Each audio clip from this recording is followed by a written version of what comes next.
Hello everyone. Today we are going to talk about project. Project ne pariyana kore videos cheyidittunde. അപ്പോൾ project ടോപ്പിക്കിനെ പറ്റിയിട്ടാണെന്നുണ്ടെങ്കിലും പ്രൊജക്റ്റിനെ പറ്റിയിട്ടാണെന്നുണ്ടെങ്കിലും detailed ആയിട്ട് തന്നെ കുറേ videos ചെയ്തിട്ടുണ്ട്. എന്നിട്ടും ഡൗട്ട് കുറേ പേർക്കുണ്ട്, എങ്ങനെയാണ് സിനോപ്സിസ് ഉണ്ടാക്കുക, അതേപോലെ തന്നെ എങ്ങനെയാണ് ടോപ്പിക് സെലക്ട് ചെയ്യേണ്ടത്, എന്തൊക്കെ കാര്യങ്ങളാണ് പ്രൊജക്റ്റിന് വേണ്ടത്, അങ്ങനെയുള്ള ഒരുപാട് ഡൗട്ട്സ് പ്രൊജക്റ്റിനെ പറ്റിയിട്ട് ഉണ്ടെന്ന് പറഞ്ഞിട്ട് എനിക്ക് കുറേ പേര് ഇൻസ്റ്റയിലാണെന്നുണ്ടെങ്കിലും കമൻറ്റ് ബോക്സിലാണെന്നുണ്ടെങ്കിലും ഒക്കെ മെസ്സേജ് അയച്ചിട്ടുണ്ടായിരുന്നു. അപ്പോൾ അത് ഒന്നുകൂടി ക്ലിയർ ചെയ്യാന്നുള്ള രീതിയിലാണ് ഞാൻ ഈ ഒരു വീഡിയോ ചെയ്യുന്നത്. അതിൽ കുറച്ചും കൂടി കൂടുതലായിട്ട് ക്ലാരിറ്റി ആയിട്ട് തന്നെ പ്രൊജക്റ്റിനെ പറ്റിയിട്ട് പറയാമെന്ന് വിചാരിച്ചു. അപ്പോൾ പ്രൊജക്റ്റ് എന്ന് പറയുമ്പോൾ നമുക്ക് വേണ്ടത് രണ്ട് സോഴ്സാണ് വേണ്ടത്. ഒന്ന് പ്രൈമറി സോഴ്സും ഒന്ന് സെക്കൻഡറി സോഴ്സും. അപ്പോൾ ഇങ്ങനെ പറഞ്ഞു കേട്ടിട്ടുണ്ടാവും എന്താണ് ഈ പ്രൈമറി സോഴ്സ്, എന്താണ് ഈ സെക്കൻഡറി സോഴ്സ് എന്ന് നിങ്ങൾക്ക് അറിയണ്ടാവില്ല. അപ്പോൾ ഈ പ്രൈമറി സോഴ്സ് എന്ന് പറയുന്നത് നമ്മൾ എടുക്കുന്ന വർക്ക്, ഏത് തിയറി വെച്ചിട്ട്, ഇപ്പോൾ തിയറി അപ്ലൈ ചെയ്യുന്ന ഏതൊരു വർക്ക് ആയിക്കോട്ടെ, ഫിലിം ആയിക്കോട്ടെ, അഡ്വർടൈസ്മെൻ്റ് ആയിക്കോട്ടെ, ഏത് ഫീൽഡോ ആയിക്കോട്ടെ, അതിനെയാണ് നമ്മൾ പ്രൈമറി സോഴ്സ് എന്നുള്ളതുകൊണ്ട് ഉദ്ദേശിക്കുന്നത്. സെക്കൻഡറി സോഴ്സ് എന്ന് പറയുന്നത് തിയറീസ് ആണ്. അതായത് നമ്മൾ ഏത് തിയറിയാണോ അതിൽ അപ്ലൈ ചെയ്യുന്നത് അതിനെയും അതേപോലെ തന്നെ അത് റിലേറ്റ് ചെയ്തിട്ട് ആ ഒരു വർക്ക് റിലേറ്റ് ചെയ്തിട്ട് നമ്മൾ എടുക്കുന്ന കുറേ മെറ്റീരിയൽസും കാര്യങ്ങളൊക്കെ ഉണ്ട്. അതിനൊക്കെയാണ് നമ്മൾ സെക്കൻഡറി സോഴ്സ് എന്നുള്ളതുകൊണ്ട് ഉദ്ദേശിക്കുന്നത്. അപ്പോൾ പ്രൊജക്റ്റ് എന്ന് പറഞ്ഞു കഴിഞ്ഞാൽ രണ്ട് സോഴ്സസ് ആണുള്ളത് എന്ന് പറഞ്ഞു. ഇനി പ്രൊജക്റ്റിന് വേണ്ട അല്ലെങ്കിൽ പ്രൊജക്റ്റ് നമ്മൾ ഉണ്ടാക്കണം എന്നുണ്ടെങ്കിൽ കുറേ സ്റ്റെപ്സ് നമ്മൾ ഫോളോ ചെയ്യണം. അപ്പോൾ അതിലെ ഫസ്റ്റ് സ്റ്റെപ്പാണ് ടോപ്പിക് സെലക്ഷൻ. ടോപ്പിക് സെലക്ഷൻ എന്ന് പറഞ്ഞാൽ നമ്മളൊരു ടോപ്പിക്ക് ഒരു വർക്കിന്, ഇപ്പം നമ്മളൊരു തിയറി ഒരു വർക്കിൽ അല്ലെങ്കിൽ ഒരു ഫിലിമിൽ അല്ലെങ്കിൽ നമ്മൾ ഏത് ഫീൽഡാണോ നമുക്ക് ഇഷ്ടമുള്ളത് ആ ഒരു ഫീൽഡ് ബേസ് ചെയ്തിട്ട് നമ്മളൊരു ടോപ്പിക്ക് സെലക്ട് ചെയ്തു. ഈ ഒരു തിയറി ഞാൻ ഈ ഒരു വർക്കിൽ അപ്ലൈ ചെയ്യാണ് അല്ലെങ്കിൽ ഈ ഒരു ഫിലിമിൽ അപ്ലൈ ചെയ്യാനെന്ന് പറയുന്നതാണ് ടോപ്പിക് സെലക്ഷൻ എന്നുള്ളതുകൊണ്ട് ഉദ്ദേശിക്കുന്നത്. സിനോപ്സിസ് റൈറ്റിംഗ് എന്നുള്ളതുകൊണ്ട് ഉദ്ദേശിക്കുന്നത്, സിനോപ്സിസ് റൈറ്റിംഗ് എഴുതാൻ പറഞ്ഞു കഴിഞ്ഞാൽ അതെന്താണെന്ന് വെച്ച് കഴിഞ്ഞാൽ ഇത്രയും പ്രൊജക്റ്റിൻ്റെ ജസ്റ്റ് ഒരു കൺക്ലൂഷനല്ല, ജസ്റ്റ് ഒരു ഔട്ട്ലുക്കാണ് സിനോപ്സിസ് എന്നുള്ളതുകൊണ്ട് ഉദ്ദേശിക്കുന്നത്. ഇപ്പോൾ ഫോർ എക്സാമ്പിൾ നമ്മൾ പറയുകയാണ് ഈ ഒരു നമ്മളൊരു 30 പേജ് 60 പേജ് ഒക്കെയാണ് നമ്മളിപ്പോൾ UG-കാർക്കാണെങ്കിൽ 30 പേജും PG-കാർക്കാണെങ്കിൽ 50 to 60 പേജ് അല്ലെങ്കിൽ 60 to 70 പേജ് ആ ഒരു റേഞ്ചിലാണ് പ്രൊജക്റ്റ് നമ്മൾ എഴുതേണ്ടത്. അപ്പോൾ അതിൻ്റെ ആ ഒരു ചെറിയൊരു സമ്മപ്പ് പോർഷനാണ് സിനോപ്സിസ് എന്നുള്ളതുകൊണ്ട് ഉദ്ദേശിക്കുന്നത്. അപ്പോൾ കുറേ പേർക്ക് എങ്ങനെയാണ് സിനോപ്സിസ് എഴുതേണ്ടത് എന്നറിയില്ല. അപ്പോൾ സിനോപ്സിസ് എങ്ങനെ എഴുതാമെന്ന് വെച്ച് കഴിഞ്ഞാൽ ഫസ്റ്റ് നമ്മളൊരു ടൈറ്റിൽ, നമുക്ക് ജസ്റ്റ് ഇതൊരു റഫ് ആയിട്ടുള്ള ഒരു സംഭവമാണ്. അപ്പോൾ ടോപ്പിക്ക് നമുക്ക് പ്രൊജക്റ്റ് അവസാനം ആകുമ്പോഴേ ചിലപ്പോൾ ടോപ്പിക്ക് ശരിക്കും അട്രാക്റ്റീവ് ആയിട്ട് അല്ലെങ്കിൽ നല്ല രീതിക്ക് ഒരു ടോപ്പിക്ക് ടൈറ്റിൽ കൊടുക്കാൻ പറ്റുള്ളൂ. ജസ്റ്റ് ഒരു റഫായിട്ട് ഒരു ടൈറ്റിൽ നെയിം കൊടുക്കുക. അതായത് ഈ ടോപ്പിക്ക്, ഈ ഒരു തിയറി, ഈ ഒരു ടോപ്പിക്കിന് ഞാൻ അതാണ് എഴുതുന്നത്, അല്ലെങ്കിൽ ഈ ഒരു വർക്കിൽ ഞാൻ ഈ ഒരു തിയറിയാണ് അപ്ലൈ ചെയ്യുന്നത് എന്ന് പറഞ്ഞിട്ടൊരു ടോപ്പിക്ക് കൊടുക്കുന്നു. ഇൻട്രൊഡക്ഷൻ എന്ന് പറയുന്നത് ഈ ഒരു വർക്ക് അല്ലെങ്കിൽ ഫിലിം അല്ലെങ്കിൽ അഡ്വർടൈസ്മെൻറ്റ് ഏത് ഫീൽഡാണെന്നുണ്ടെങ്കിലും ഈ ഒരു ഇതിൽ ഞാൻ ഈ ഒരു തിയറിയാണ് ഉപയോഗിച്ചിട്ടുള്ള അപ്ലൈ ചെയ്യുന്നത്, ഇതിൽ ഈ ഒരു ക്യാരക്ടർ അല്ലെങ്കിൽ ഇതിൽ ഇങ്ങനെയുള്ള കാര്യങ്ങളൊക്കെ വെച്ചിട്ടാണ് ഞാൻ ഈ ഒരു പ്രൊജക്റ്റിൽ ഈ ഒരു തിയറി അപ്ലൈ ചെയ്യുന്നത് എന്ന് പറഞ്ഞിട്ടുള്ള ജസ്റ്റ് ഒരു ഇൻട്രൊഡക്ഷൻ കൊടുക്കുക. ഒബ്ജക്റ്റീവ്സ് എന്നുള്ളത് നമ്മൾ ഈ ഒരു പ്രൊജക്റ്റ് ടോപ്പിക്കിൽ എന്തൊക്കെ കാര്യങ്ങളാണോ പറയുന്നത്, അതായത് ഇപ്പോൾ എക്സാമ്പിളായിട്ട് ഇപ്പോൾ ഡയസ്പോറിക് വർക്ക് എടുക്കുകയാണ്. ഇപ്പോൾ ഡയസ്പോറ ഇൻ ബ്രിക്ക് ലൈൻ മോണിക്കാലയുടെ ബ്രിക്ക് ലൈനിൽ ഡയസ്പോറിക് വർക്ക് നമ്മൾ ഡയസ്പോറിക് എടുക്കുകയാണെന്നുണ്ടെങ്കിൽ അപ്പോൾ അതിൽ നമ്മളിപ്പോൾ പറയാണ്ട് അതിൽ ഡബിൾ കോൺഷ്യസ്നെസ് ആ ഒരു ക്യാരക്ടർ അനുഭവിക്കുന്നതിനെ പറ്റിയിട്ട് കൊടുക്കുന്നുണ്ട് എന്നുള്ളത് ഫസ്റ്റത്തേത് പോയിന്റ് കൊടുക്കുക. രണ്ടാമത്തെ പോയിന്റ് ഐഡന്റിറ്റി ക്രൈസിസ് അവൾ ഫേസ് ചെയ്യുന്നുണ്ട് എന്നുള്ളത്. അവളുടെ നാട്ടിലത്തെ കുറേ മെമ്മറീസ് ആണെന്നുണ്ടെങ്കിലും ചൈൽഡ്ഹുഡ് മെമ്മറീസ് ആണെന്നുണ്ടെങ്കിലും അതൊക്കെ അതിനെപ്പറ്റി പറയുന്നത്. അതേപോലെ തന്നെ നൊസ്റ്റാൾജിയയും അതേപോലെ അവളുടെ കറണ്ട് ലൈഫും തമ്മിലുള്ള ആ ഒരു കോൺഫ്ലിക്റ്റ്, അങ്ങനെയുള്ള കുറേ കാര്യങ്ങളുണ്ടല്ലോ. അപ്പോൾ അതിങ്ങനെ പോയിന്റ് ഔട്ട് ചെയ്തിട്ട് എഴുതുക. എന്തൊക്കെ വെച്ചിട്ടാണ് നിങ്ങൾ ഈ ഒരു തിയറി ഈ ഒരു വർക്കിൽ പ്രൂവ് ചെയ്യുന്നത്, ഈ ഒരു തിയറി ഈ ഒരു വർക്കിൽ ഉണ്ട് എന്ന് പറഞ്ഞാൽ പ്രൂവ് ചെയ്യുന്നത് എന്തൊക്കെ എലമെന്റ്സ് ഉപയോഗിച്ചിട്ടാണോ ആ എലമെന്റ്സ് നമ്മളിങ്ങനെ പോയിന്റ് ഔട്ട് ചെയ്തിട്ട് എഴുതുന്നതാണ് ഒബ്ജക്റ്റീവ്സ് എന്നുള്ളതുകൊണ്ട് ഉദ്ദേശിക്കുന്നത്. പിന്നെ മെത്തഡോളജി പറഞ്ഞു കഴിഞ്ഞാൽ നമ്മൾ ഏത് തിയറിയാണോ അപ്ലൈ ചെയ്യുന്നത് അതിനെയാണ് മെത്തഡോളജി എന്നുള്ളതുകൊണ്ട് ഉദ്ദേശിക്കുന്നത്. അവസാനം നമ്മൾ ഇൻട്രൊഡക്ഷനിൽ, ഒരു പ്രൊജക്റ്റിൻ്റെ ഇൻട്രൊഡക്ഷനിൽ നമ്മൾ ആ ഒരു വർക്കിൻ്റെ ബാക്ക്ഗ്രൗണ്ടും അതേപോലെ ആ ഓതറിനെ പറ്റിയിട്ടും അതിൻ്റെ ലിറ്ററേച്ചറിനെ പറ്റിയിട്ടൊക്കെയാണ് ആ ഒരു ഇൻട്രൊഡക്ഷനിൽ കൊടുക്കുന്നത് എന്ന് കൊടുക്കുന്നു. രണ്ടാമത്തെ ചാപ്റ്ററിൽ നമ്മൾ ആ ഒരു തിയറിയെ പറ്റി കൊടുക്കുന്നു. തേർഡ് ചാപ്റ്ററിൽ തിയറിയും ഈ ഒരു തിയറി എങ്ങനെയാണ് ആ ഒരു വർക്കിൽ അല്ലെങ്കിൽ ഫിലിമിൽ അല്ലെങ്കിൽ ഏത് ഫീൽഡിൽ ഫീൽഡിലാണെന്നുണ്ടെങ്കിൽ അതിൽ എങ്ങനെയാണ് ഈ ഒരു തിയറി അപ്ലിക്കബിൾ ആകുന്നത് എന്നുള്ളത് കൊടുക്കുന്നു ഡീറ്റെയിൽഡ് ആയിട്ട്. അതാണ് ശരിക്കുള്ള പ്രൊജക്ട്. മീൻസ് അത് നമ്മൾ ഡീറ്റെയിൽഡ് ആയിട്ട് കൊടുക്കുന്നു. ഫോർത്ത് എന്ന് പറയുന്നത് കൺക്ലൂഷൻ.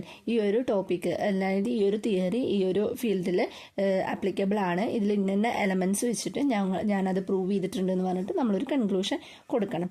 ഇത്രയും കാര്യങ്ങളാണ് ഈ ഒരു സിനോപ്സിസിൽ നമ്മൾ എഴുതേണ്ടത്. ഇതൊക്കെ എന്താണ് ഒരു 2 പേജ് അത്ര മതി സിനോപ്സിസ്. അല്ലാണ്ട് കുറേ പേജൊന്നും എഴുതേണ്ട ആവശ്യമില്ല.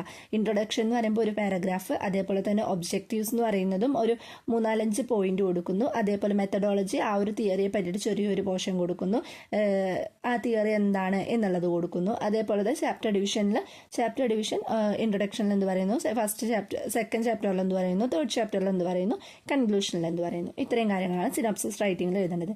മനസ്സിലായെന്ന് വിചാരിക്കുന്നു. എന്തെങ്കിലും ഒരു ഡൗട്ട് ഉണ്ട് ഇതിനെക്കുറിച്ചിട്ടെന്നുണ്ടെങ്കിൽ എന്തായാലും നിങ്ങൾ കമൻറ്റ് ചെയ്യുക. അല്ലാന്നുണ്ടെങ്കിൽ നിങ്ങൾ ഇൻസ്റ്റയിൽ ഇൻഫൈനൈറ്റ് ഡ്രീം എന്നുള്ളത് തന്നെ അടിച്ചു കൊടുത്തു കഴിഞ്ഞാൽ നിങ്ങൾക്ക് ഇൻസ്റ്റ പേജ് കിട്ടും. അപ്പോൾ അതിൽ നിങ്ങൾക്ക് ചോദിക്കാം കേട്ടോ. പിന്നെ പിന്നെ നമ്മൾ ചെയ്യേണ്ടത് എന്താണെന്ന് വെച്ചാൽ മെറ്റീരിയൽസ് കളക്ട് ചെയ്യാണ്. ഏതൊക്കെ നമ്മൾ തിയറി റിലേറ്റഡ് ആയിട്ടുള്ള മെറ്റീരിയൽസ്, അതേപോലെ തന്നെ വർക്ക് റിലേറ്റഡ് ആയിട്ട്, അല്ലെങ്കിൽ നമ്മൾ ഏത് ഫീൽഡിലാണോ ഈ ഒരു തിയറീസ് അപ്ലൈ ചെയ്യുന്നത് ആ ഒരു വർക്കിനെ പറ്റിയിട്ട് അല്ലെങ്കിൽ ആ ഒരു ഫീൽഡിനെ പറ്റിയിട്ടുള്ള എല്ലാ കാര്യങ്ങളും നമ്മൾ കളക്ട് ചെയ്ത് വെക്കാം. പിന്നെ രണ്ട് മേജർ ആയിട്ടുള്ള ഒരു കളക്റ്റീവ് മെറ്റീരിയൽ എന്ന് പറയുന്നത് MS എബ്രഹാമിൻ്റെ ഗ്ലോസറിയും അതേപോലെ തന്നെ പീറ്റർ ബാരയുടെ ബിഗിനിങ് തിയറി എന്ന് പറയുന്ന ഈ 2 ബുക്കാണ് നമുക്ക് ഇമ്പോർട്ടൻ്റ് ആയിട്ടുള്ളത്. കാരണം ഇത് 2 റെഫർ ചെയ്യണം. കാരണം ബിഗിനിങ് തിയറിയിലാണ് full theories, critical literary theories full ഉള്ളത് ആ ഒരു ബിഗിനിങ് തിയറിയിലാണ് ഉണ്ടാവുക. പിന്നെ റിവ്യൂ ഓഫ് ലിറ്ററേച്ചർ എന്ന് പറഞ്ഞാൽ നമ്മുടെ വർക്കിനെ പറ്റിയിട്ടും നമ്മുടെ തിയറീസിനെ പറ്റിയിട്ടൊക്കെ കുറേ പേര് കുറേ വർക്ക്സിലൊക്കെ പറഞ്ഞിട്ടുണ്ടാവും. അപ്പോൾ അതൊക്കെ നമ്മൾ നോട്ട് ചെയ്ത് വെക്കാം. അപ്പോൾ അങ്ങനെ നോട്ട് ചെയ്ത് വെക്കുന്ന സമയത്ത് എന്ത് ചെയ്യണം, ഈ കളക്റ്റീവ് മെറ്റീരിയൽസ് ചെയ്ത പോലെ തന്നെ നമ്മൾ എവിടെ നിന്നൊക്കെയാണോ ഇത് ചെയ്തിട്ടുള്ളത്, ഇത് എവിടെ നിന്നൊക്കെയാണോ നമ്മൾ എടുക്കാൻ ഉദ്ദേശിച്ചിട്ടുള്ളത് ആ സൈറ്റൊക്കെ നമ്മൾ ഒരു ഫോൾഡർ ആക്കിയിട്ടൊക്കെ എടുത്തു വയ്ക്കാം. കാരണം എന്താണെന്ന് വെച്ചാൽ അവസാനം ഈ പ്രൊജക്റ്റ് കഴിഞ്ഞിട്ട് നമുക്ക് അവസാനം എന്ത് ചെയ്യേണ്ടി വരും, ഇതിൻ്റെ വർക്ക് സൈറ്റ് നമ്മൾ മാർക്ക് ചെയ്യേണ്ടി വരും. അപ്പോൾ ഇതൊക്കെ അതിൽ ഇൻക്ലൂഡ് ചെയ്യണം. അപ്പോൾ നമ്മൾ ഈ ഒരു എടുക്കുന്നത് എവിടെ നിന്നൊക്കെ നമ്മൾ ടോപ്പിക്കുകൾ എടുക്കുന്നുണ്ടോ, എവിടെ നിന്നൊക്കെ കളക്റ്റീവ് മെറ്റീരിയൽസ് എടുക്കുന്നുണ്ടോ അതിൻ്റെയൊക്കെ സൈറ്റുകളും അതിൻ്റെയൊക്കെ കാര്യങ്ങൾ നമ്മൾ ഒരു കോപ്പി പേസ്റ്റ് ചെയ്തിട്ട് അല്ലെങ്കിൽ അതൊക്കെ ഒരു ഡോക്യുമെൻ്റ് ആക്കിയിട്ട് വെച്ച് കഴിഞ്ഞാൽ നിങ്ങൾക്ക് പിന്നെ പ്രൊജക്റ്റിൻ്റെ അവസാനം സൈറ്റേഷൻ കൊടുക്കുമ്പോൾ എളുപ്പമായിരിക്കും. പിന്നെ വേണ്ടത് നമ്മൾ ഇതൊക്കെ കൂടി ഇൻക്ലൂഡ് ചെയ്തിട്ട് ഒരു ഡ്രാഫ്റ്റിംഗ് പ്രൊജക്റ്റ് തയ്യാറാക്കുക എന്നുള്ളതാണ്. അപ്പോൾ ഇത്രയും കാര്യങ്ങളാണ് ഒരു പ്രൊജക്ട് ടോപ്പിക്കിനെ പറ്റിയിട്ട് പറയാനുള്ളത്. ഇനി എന്തെങ്കിലും ഒരു ഡൗട്ട് ഉണ്ടെന്നുണ്ടെങ്കിൽ നിങ്ങൾക്ക് കമൻ്റ് ആയിട്ടോ അല്ലെങ്കിൽ ഇൻസ്റ്റയിൽ മെസ്സേജ് അയച്ചിട്ടോ ചോദിക്കുക. എനിക്ക് പറ്റുന്നതാണ്, എനിക്കറിയുന്നതാണെന്നുണ്ടെങ്കിൽ ഞാൻ എന്തായാലും റിപ്ലൈ തരുന്നതായിരിക്കും.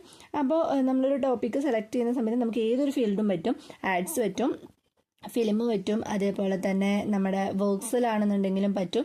ഒരു നൊവാലിറ്റി കൊണ്ടുവരിക എന്നുള്ളതാണ് ഇമ്പോർട്ടൻ്റ്. അതേപോലെ തന്നെ ഇപ്പോൾ PG യിലാണെന്നുണ്ടെങ്കിലും UG യിലാണെങ്കിലും ഫോളോ ചെയ്യേണ്ട മെത്തേഡ്സ്, പ്രൊജക്റ്റാണ് മെത്തേഡ് എന്ന് പറയുന്നത് ഈ ഒരു സംഭവമാണ്. പിന്നെ അതേപോലെ തന്നെ UG-കാർക്കാണെങ്കിൽ 30 പേജും 30 പേജും അതേപോലെ തന്നെ PG-കാർക്കാണെന്നുണ്ടെങ്കിൽ 50 to 60 അല്ലെങ്കിൽ 60 to 70 പേജ് വരെയൊക്കെയാണ് അതിൻ്റെ ലെങ്ത്ത് വേണ്ടുള്ളൂ. പിന്നെ നമ്മൾ വർക്ക് സൈറ്റഡ് ഉള്ളതുകൊണ്ട് തന്നെ നമ്മൾ കളക്ട് ചെയ്യണ മെറ്റീരിയൽസ് മറക്കാതെ അത് നമ്മൾ ഒരു ഡോക്യുമെൻ്റ് ആക്കിയിട്ട് വെക്കുകയാണെന്നുണ്ടെങ്കിൽ അത് ഹെൽപ്ഫുൾ ആയിരിക്കും. അതുപോലെ പറയാനുള്ളത് എന്താണെന്ന് വെച്ച് കഴിഞ്ഞാൽ നമ്മൾ ടോപ്പിക് സെലക്ട് ചെയ്യുമ്പോൾ അല്ലെങ്കിൽ ഒരു വർക്ക് സെലക്ട് ചെയ്യുന്ന സമയത്ത് വർക്ക് ആയിക്കോട്ടെ ഫിലിം ആയിക്കോട്ടെ എന്താണെന്നുണ്ടെങ്കിലും, ഇപ്പോൾ ഫിലിംസിനെ പറ്റിയിട്ടാണെന്നുണ്ടെങ്കിലും അല്ലെങ്കിൽ ഇപ്പോൾ 2000 എറയിൽ അല്ലെങ്കിൽ 2000 എറ വരെയുള്ള ആ ഒരു ടൈമിൽ ആ ഒരു ലേഡീസിനെ എങ്ങനെയാണ് പോർട്രേ ചെയ്തിട്ടുള്ളത് എന്നുള്ളത് പറയുന്ന സമയത്ത് നമ്മൾ അതിന് 2 ഫിലിം നമ്മൾ പിക്ക് ചെയ്യണം. കാരണം ഒരു ജനറൽ ടോപ്പിക് എടുക്കുമ്പോൾ പെർട്ടിക്കുലർ ആയിട്ടുള്ള 2 ടോപ്പിക്ക് അല്ലെങ്കിൽ 2 ഫിലിമായാലും 2 ഫിലിം അല്ലെങ്കിൽ അങ്ങനെയുള്ള സംഭവം എടുത്തതിന് ശേഷം വേണം നമ്മൾ ഫെമിനിസ്റ്റ് ആയാലും ജെൻഡർ സ്റ്റഡീസ് ആണെന്നുണ്ടെങ്കിലും ഇങ്ങനെയുള്ള തിയറീസ് നമ്മൾ അപ്ലൈ ചെയ്യാൻ വേണ്ടിയിട്ട്. അപ്പം അങ്ങനെ നമുക്ക് എടുക്കാം. അതേപോലെ ഇപ്പോൾ ജ്വല്ലറീസിനെ പറ്റിയിട്ടൊക്കെ, ഇപ്പോൾ ആഡ്സിനെയൊക്കെ പറ്റിയിട്ട് നമുക്ക് എന്ത് ചെയ്യാം, നമുക്ക് പ്രൊജക്റ്റ് ഉണ്ടാക്കാൻ പറ്റും. അപ്പോൾ ഈ കല്യാണം എന്ന് പറയുമ്പോൾ നമുക്ക് ഓട്ടോമാറ്റിക്കലി വരുന്നതാണ് ഗോൾഡ് കുറേ എടുക്കുക എന്നുള്ള ആ ഒരു ഇത്. അപ്പോൾ അത് വെച്ചിട്ട് ആഡ്സ് വരുന്നുണ്ട്. അപ്പോൾ അത് വെച്ച് നമുക്ക് ഏതെങ്കിലും ഒരു 2 ആഡ് വെച്ചിട്ട് നമുക്ക് ആ ഒരു ജെൻഡർ സ്റ്റഡീസും ഒക്കെ വെച്ചിട്ട് നമുക്ക് ജെൻഡർ റോൾസ് വെച്ചിട്ടൊക്കെ നമുക്ക് എന്ത് ചെയ്യാം, ആ ഒരു പ്രൊജക്റ്റ് ഉണ്ടാക്കാൻ പറ്റും. പക്ഷെ എന്താ വേണ്ടതെന്ന് വെച്ചാൽ ഇതിൻ്റെയൊക്കെ മെറ്റീരിയൽസ് അവൈലബിൾ ആണോ എന്ന് നോക്കിയിട്ട് മാത്രം നമ്മൾ തിയറീസ് കൊണ്ടുവരിക എന്നുള്ളതാണ്. നമ്മൾ ഏതൊരു സംഭവം എടുക്കുകയാണെന്നുണ്ടെങ്കിലും അതിനൊക്കെ ഒരു തിയറി, അല്ലെങ്കിൽ ഒരു തിയറി ഉണ്ടായിരിക്കും, അത് കുറേ വട്ടം സെർച്ച് ചെയ്ത് കഴിഞ്ഞാൽ നമുക്ക് കിട്ടുന്നതുമായിരിക്കും. ഓക്കെ, അപ്പോൾ തിയറി ഇല്ലാത്ത ടോപ്പിക്കുകളൊന്നും ഉണ്ടാവില്ല. തിയറിയൊക്കെ എല്ലാത്തിലും കുറേ തിയറീസ് ഉള്ളതുകൊണ്ട് തന്നെ നമുക്ക് പല പല തിയറീസ് കിട്ടാനുള്ള ചാൻസ് ഉണ്ട്. പക്ഷേ ഇതിനൊക്കെ മെറ്റീരിയൽസ് കൂടുതലുണ്ടോ എന്ന് കൂടി നമ്മൾ നോക്കിയിട്ട് വേണം സെലക്ട് ചെയ്യാൻ മാത്രം. പിന്നെ നമുക്ക് ഇപ്പോൾ കാറിനെ പറ്റിയിട്ടാണെന്നുണ്ടെങ്കിൽ, അതേപോലെ തന്നെ നമ്മൾ ഗെയിംസിനെ പറ്റിയിട്ടാണെന്നുണ്ടെങ്കിൽ, നമ്മുടെ ഏതൊരു ഇപ്പോൾ അഡ്വർടൈസ്മെൻ്റ് ആണെന്നുണ്ടെങ്കിലും ഏതൊരു ടോപ്പിക്കിനെ വെച്ചിട്ടാണെന്നുണ്ടെങ്കിൽ നമുക്ക് പ്രൊജക്റ്റ് ടോപ്പിക്ക് എടുക്കാൻ പറ്റും കേട്ടോ. അപ്പോൾ ഇത്രയും കാര്യങ്ങളാണ് പ്രൊജക്റ്റിനെ പറ്റിയിട്ട് പറയാനുള്ളത്. ഇത് നിങ്ങൾക്ക് ഹെൽപ്ഫുൾ ആയി എന്ന് ഞാൻ വിചാരിക്കുന്നുണ്ട്. ഇപ്പോൾ കുറേ പേർക്ക് സിനോപ്സിസ് റൈറ്റിംഗ് എങ്ങനെയാണെന്നൊന്നും അറിയില്ല, അതുകൊണ്ടാണ് ഞാൻ അത് കുറച്ചും കൂടി ഡീറ്റെയിൽഡ് ആയിട്ട് തന്നെ പറഞ്ഞിട്ടുണ്ടായിരുന്നത്. അപ്പോൾ ഈ ഒരു വീഡിയോ ഇഷ്ടപ്പെട്ടു എന്നുണ്ടെങ്കിൽ, ഹെൽപ്ഫുൾ ആയെന്നുണ്ടെങ്കിൽ എന്തായാലും ചാനൽ സബ്സ്ക്രൈബ് ചെയ്യുക, ലൈക്ക് ചെയ്യുക, ഷെയർ ചെയ്യുക, സബ്സ്ക്രൈബ് ചെയ്യുക. Thank you for watching.